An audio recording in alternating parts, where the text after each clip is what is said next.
મિત્ર, જય શ્રી કૃષ્ણ. સ્વાગત છે તમારા બધાનું આપણા કિચનમાં. આજે આપણે બનાવશું નૂડલ્સ. તો એના માટે મેં 2 પેકેટ નૂડલ્સ લીધેલા છે. તો આપણે આને પહેલાં બાફી લેશું.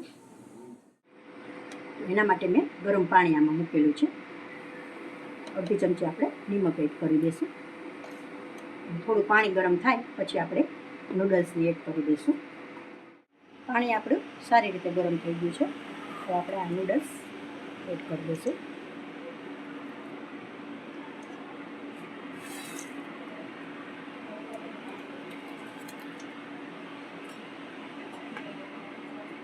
નૂડલ્સને આપણે 10 મિનિટ બફાવા દઈશું. ત્યાં સુધીમાં આપણે કોબી અને કેપ્સિકમ કટ કરી દઈશું. નૂડલ્સ આપણા સારી રીતે બફાઈ ગયા છે. જો કટ થઈ જવું જોઈએ. નૂડલ્સ આપણા સારી રીતે બફાઈને બહાર લઈ લીધા છે મેં, ને વેજીટેબલ પણ સુધારી લીધું છે. તો એમાં કોબી, ડુંગળી, કેપ્સિકમ, ટમેટાં, ઝીણી તીખી મરચી અને ધાણા. કોબી થોડી વધારે રાખવી એટલે નૂડલ્સ સરસ લાગે. તો હવે આપણે વઘાર મારી લેશું. તેલ આપણે 2 ચમચા જેટલું લઈ લેશું.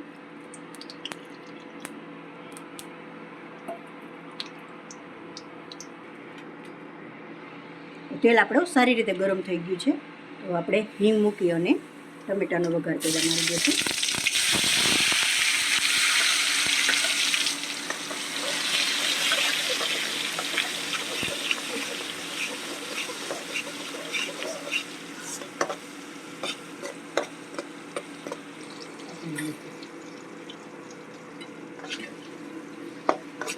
ટમેટાને આ 2 મિનિટ આપણે સાતળી લેશું.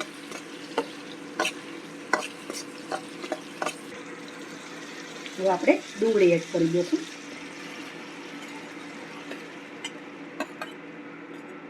સાથે કેપ્સિકમ પણ એડ કરી દઈશું એટલે વ્યવસ્થિત સતળાઈ થઈ ગઈ.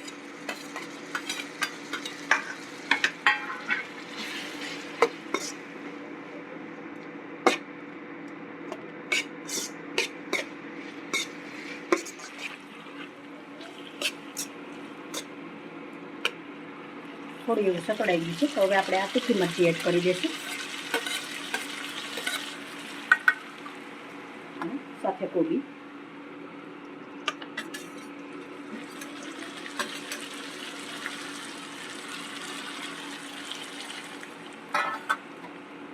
સારી રીતે મિક્સ કરી દઈશું.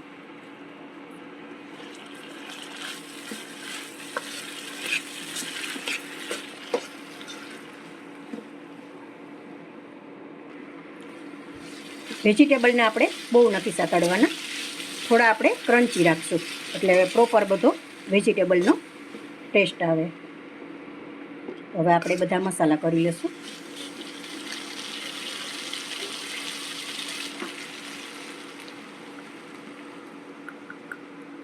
એક ચમચી મરચું પાવડર,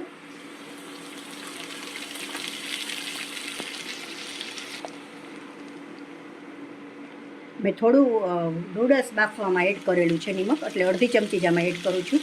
અને આપણે બધા સોસ એડ કરશું ને એમાં પણ થોડો નિમક આવે એટલા માટે આપણે થોડું જ નિમક એડ કરેલું છે.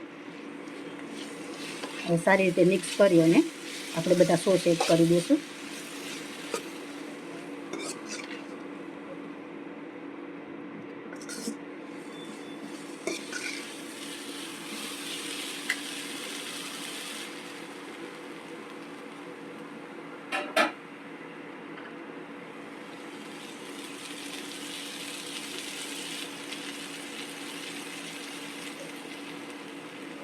અડધો ચમચો સોયા સોસ,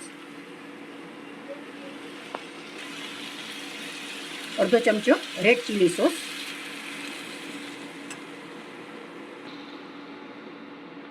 અડધો ચમચો ગ્રીન ચીલી સોસ,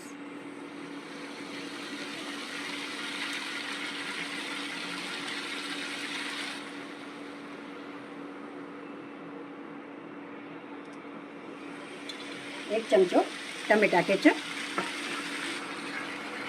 સારી રીતે મિક્સ કરી લેશું.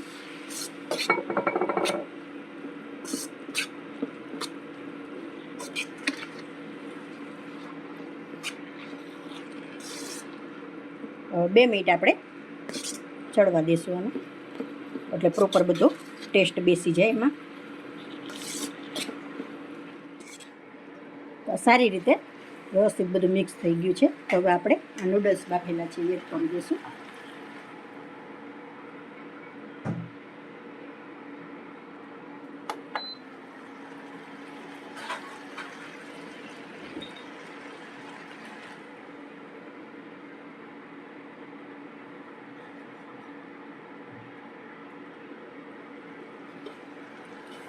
હવે આપણે સારી રીતે મિક્સ કરી લઈશું.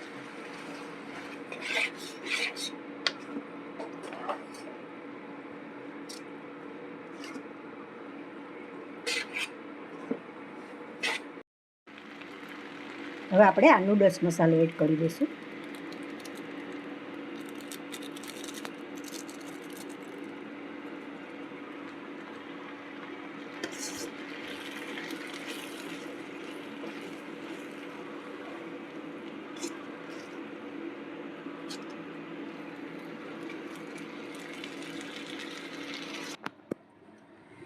નૂડલ્સ આપણા તૈયાર છે.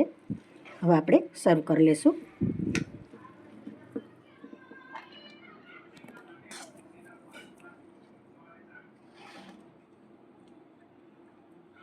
જો મિત્રો તમને મારા વિડીયો જોવા ગમતા હોય ને તો એક લાઈક કરી દેશો અને નવા મિત્રો સબસ્ક્રાઈબ જરૂરથી કરી દેશો.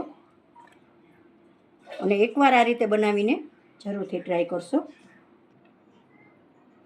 હવે આપણે ધાણા એડ કરી દઈશું. તો જો મિત્રો તૈયાર છે આપણા નૂડલ્સ.